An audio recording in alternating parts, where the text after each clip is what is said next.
Bishop மாணிக்கம் கல்லூரியின் இந்த நாள் ஒரு சிறப்பான ஒரு நாள்.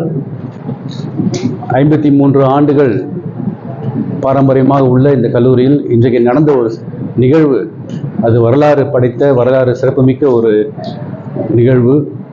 ஏறக்குறைய 53 ஆண்டுகளில் இயற்பியல் துறையில் படித்த பழைய மாணவர்கள், அவர்கள் ஏறக்குறைய ஒரு 38 லட்சம் பணத்தை அவர்கள் நன்கொடையாக கொடுத்து இங்கு அந்த இயற்பியல் துறையில் மாணவர்கள் மாணவிகள் வந்து படிப்பதற்கு கட்டடங்களை கட்டி, அறைகளை கட்டி கொடுத்திருக்கின்றார்கள். அதை குறித்து நான் அதிக சந்தோஷப்படுகின்றேன். தமிழ் சுவிசேஷ திருச்சபையின் சார்பாக, ஆலோசனை சங்க செயலர், ஆலோசனை சங்க உறுப்பினர் சார்பாக அவர்களை வாழ்த்துகின்றேன். வரலாற்றிலே சிறப்புமிக்க இந்த நாள், இப்படிப்பட்ட நிகழ்வுகள் நிச்சயமாக தொடரும்.